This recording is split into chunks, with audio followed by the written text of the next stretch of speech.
శుక్లాంబరధరం విష్ణుం శశివర్ణం చతుర్భుజం ప్రసన్నవదనం ధ్యాయేత్ సర్వవిఘ్నోపశాంతయే అగజానన పద్మార్కం గజానన మహార్నిశం అనేకదంతం భక్తానాం ఏకదంతం ఉపాస్మహే. ఓం గం గణపతయే నమః. ఓం శ్రీ మాత్రే నమః. ఓం శ్రీ గురుభ్యో నమః. మా ఆది ఆస్ట్రాలజీని చూస్తున్నటువంటి మీ అందరికీ, అలాగే విదేశాల్లో కూడా నివసిస్తూ నన్ను ఎంతగానో ప్రోత్సహిస్తూ నాకు ఫోన్ చేస్తూ ఉన్నటువంటి మీ అందరికీ పేరు పేరున నా హృదయపూర్వక నమస్కారాలు. మీరు మీ జాతకాలు తెలుసుకోవాలనుకుంటే మా ఆది ఆస్ట్రాలజీని సంప్రదించవచ్చు. ఈ నెంబర్ ఫోన్ చేస్తే నేను లిఫ్ట్ చేస్తాను, నేనే మీకు సమాధానం చెప్తూ ఉంటా. అంతేకాకుండా మీ జాతకాలు చెప్పించుకోవాలనుకుంటే date of birth, time of birth, place of birth ఈ మూడు ఉండాలండి. ఉంటే మనం జాతకాలు చెప్పచ్చు. ముహూర్తాలు కూడా పొడుగు పెడుతూ ఉంటాం. పొడుగు ముహూర్తాలు, పెళ్లి ముహూర్తాలు అన్నీ కూడా మన ఆది ఆస్ట్రాలజీని చేస్తూ ఉంటాను నేనే. మీకు నేను చెప్పిన ఈ వీడియోస్ నచ్చితే షేర్ చేయండి, మీ ఫ్రెండ్స్కి సబ్స్క్రైబ్ చేయండి, అలాగే నన్ను ఆశీర్వదించండి. ఇప్పుడు మనం ఏప్రిల్ నెల 1వ తారీఖు నుంచి 30వ తారీఖు వరకు కూడా 12 రాశుల వాళ్ళకి ఎలా ఉండబోతోందో తెలుసుకుందాం. కన్యారాశి వారికి మీ రాశిలోనే కేతు ఉండడము, గురుదృష్టి ఉండడం వల్ల కూడా మీకు అన్ని రంగాల్లోనూ ముందంజలో ఉంటారు.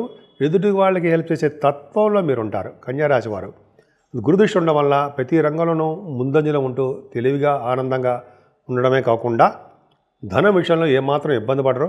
కుటుంబ సౌఖ్యం ఉంటుంది, కుటుంబ వృద్ధి ఉంటుంది, నిరంతరము మాట్లాడే శక్తి ఉంటుంది. మీ తమ్ముళ్ళకి, ముఖ్యంగా మీ వలన మీ తమ్ముళ్ళకి బాగుంటుంది. ఎక్కువగా ప్రయాణాలు చేస్తూ ఉంటారు. మీకు మంచి మంచి ఆలోచనలు వస్తూ ఉంటాయి.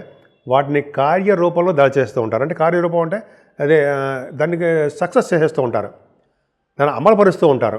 అంత అద్భుతం. ధైర్యంగా ఉంటారు, శుభవార్తలు వింటారు. అలాగే కొత్త కొత్త డ్రెస్సెస్ కొనుక్కోవడము, ఆభరణాలు కొనుక్కోవడం, వాహనాలు ఉండడానికి అవకాశం ఎక్కువ ఉంది. అంతేకాకుండా మీ రాశి వారికి, కన్యారాశి వాళ్ళకి శని ప్రభావం ఉంది కాబట్టి కంఫర్టబుల్నెస్ తక్కువ. అంటే మీ చదువు విషయంలో ఇబ్బంది పడ్డము, మీ తల్లిగారికి ఆరోగ్య పరిస్థితి ఇబ్బందికరంగా ఉండడము, వ్యవసాయదారులు ఉంటే వాళ్ళకి పంటలో నష్టము, గృహంలో పీడ, కొంచెం ఇబ్బందులు ఎదురవుతూ ఉంటాయి. ఏదేమైనా మీ పిల్లలు బ్రహ్మాండంగా సేఫ్. మీ అబ్బాయిలు అంటే, ఎందుకంటే కన్యా రాశి వాళ్ళకి పంచమ స్థానాన్ని గురుడు చూస్తాడు కాబట్టి మేల్ చిల్డ్రన్ మీద ఎక్కువ ప్రభావం ఉంటుంది. వాళ్ళు మీ జాతక బలం వలన వాళ్ళకి సేఫ్గా ఉంటారు. అదృష్టం. వాడికి మంచి శుభాలే జరుగుతుంటాయి, శుభవార్తలు వింటూ ఉంటారు. అంతేకాకుండా సాహిత్య రంగంలో కూడా మీరు ముందంజలో ఉంటారు. స్పోర్ట్స్లో కూడా మీరు రాణిస్తారు. కళారంగంలో అభిరుచి మీకు ఎక్కువ, సంగీతం, సాహిత్యంలోనూ. అలాగే మీకు షేర్ మార్కెట్ బ్రహ్మాండంగా సక్సెస్ అవ్వడానికి అవకాశాలు ఎక్కువ ఉన్నాయి. మాట నేర్పడితేనే మీకు బాగా వచ్చు. శుభకార్యాలు, ధర్మకార్యాలు చేస్తూ ఉంటారు. కొంతమందికి మంత్రి పదవులు కూడా వస్తూ ఉంటాయి. అలాగే మంత్రసిద్ధి కూడా కలుగుతుంటుంది. కానీ సప్తమ స్థానంలో రవి బుధులు, అలాగే శుక్ర శనులు ఉండడము, రాహుతో కలిసి ఉండడం వలన 5 గ్రహాల ప్రభావము ఏమాత్రము మంచిది కాదు. ముఖ్యంగా శని రాహుల వలన సప్తమ స్థానంలో ఉండడం వలన భార్యాభర్తల మధ్య విషయంలో ఎడబాటో, కొంతకాలం దూరంగా ఉండడమో, లేకపోతే వాళ్ళ యొక్క ప్రేమలు తగ్గిపోవడమో, దగ్గరకు వచ్చిన సంబంధాలు, పెళ్లి సంబంధాలు దూరం అయిపోవడమో, అంటే ఆగిపోవడమో, ఇలాగా కొన్ని చికాకులు సప్తమ స్థానంలో ఉన్నటువంటి ప్రభావం ఉంటుంది, 5 గ్రహాల ప్రభావం. కానీ అష్టమ స్థానంలో రవి ఉన్నాడు.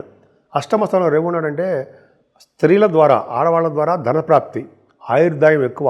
12వ హౌస్ లార్డ్ రవి అష్టమంలో ఉన్నాడు కాబట్టి తలవంతలంపగా రాజయోగం ఉండడానికి అవకాశం ఎక్కువ ఉంది, ధనయోగం కలగడానికి అవకాశం ఉంది. అలాగే భాగ్యస్థానంలో 9వ హౌస్లో గురుడు ఉన్నాడు. 7వ హౌస్ లార్డ్ భాగ్యంలో ఉన్నాడు. మంచిదే. భాగ్యంలో గురుడు ఉన్నాడంటే భార్యాభర్తల విషయంలో చిన్న చిన్న ఇబ్బందులు వచ్చినా సరే వాళ్ళు కలుస్తారు. చిన్న చిన్న ఇబ్బందులు ఉన్నా సరే వాళ్ళ ఆరోగ్యం బాగుంటుంది. అలాగే వ్యాపారాభివృద్ధి బాగా ఉంటుంది. గురు ప్రభావం కాబట్టి వస్త్ర వ్యాపారులకి, స్టేషనరీ బిజినెస్లో ఉన్న వాళ్ళకి, బంగారము ఆభరణాలు, వెండి ఆభరణాలు చేసే వాళ్ళకి బిజినెస్లు సక్సెస్ అవ్వడము, అలాగే ఫైనాన్స్ బిజినెస్ సక్సెస్ అవ్వడము, విద్యా సంస్థలు, బ్యాంకింగ్ రంగ సంస్థలు సక్సెస్ అవ్వడము, ఇవన్నీ చాలా బాగుంటాయండి. గురు ప్రభావం వేద పండితులకి అది చెప్పవలసిన అవసరం లేదు, ఎక్స్ట్రాడినరీ. దశమంలో కుజుడు ఉంటాడు. కుజుడు దశమంలో ఉన్నప్పటికీ ఆయన 2 రోజులు ఉంటాడండి. ఏదేమైనా మీ ఉద్యోగాలకు భద్రత ఉంది, భయపడాల్సిన అవసరం లేదు.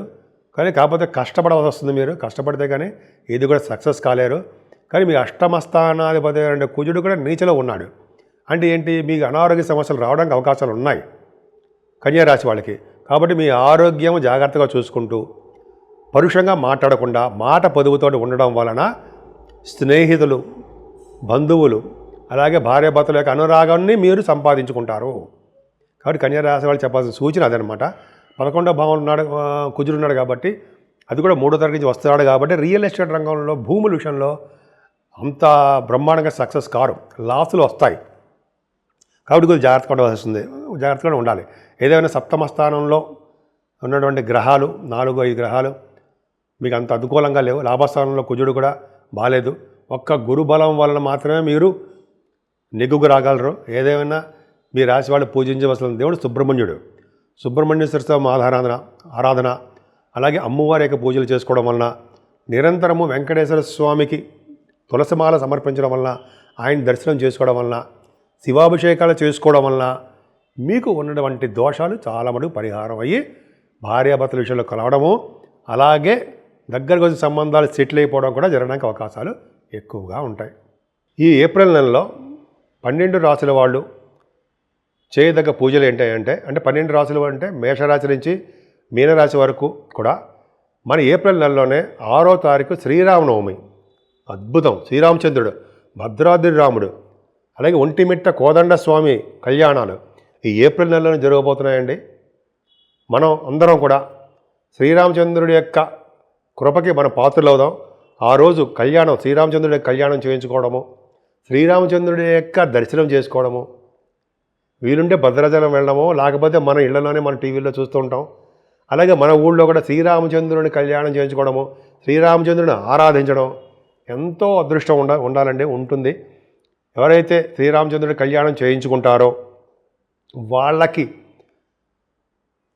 పెళ్ళిళ్ళు అవని వాళ్ళకి పెళ్ళిళ్ళు అవ్వడము, భార్యాభర్తల మధ్య విషయంలో ఏమైనా ప్రాబ్లమ్స్ ఉంటే అవి సక్సెస్ అవ్వడము, కోర్టు వ్యవహారాలు ఏమైనా ఉంటే అవి వాటిల్లో విజయం సాధించడము, ఉద్యోగ వ్యాపారాల్లో కూడా విజయం సాధించడము, మనం పిల్లల విషయంలో వాళ్ళకి భవిష్యత్తు బాగా ఉండడము, మనం ఏ రంగంలో ఉన్నా ఆ రంగంలో వృద్ధి కలగడము, ముఖ్యంగా సినిమా రంగము, టెలివిజన్ రంగము, అలాగే రాజకీయ రంగం, పొలిటికల్ రంగం, ఇలాగా అన్ని రంగాల్లో ఉన్న వాళ్ళందరికీ కూడా శ్రీరామచంద్రుడి యొక్క ఆశీస్సులు ఖచ్చితంగా కావాలండి.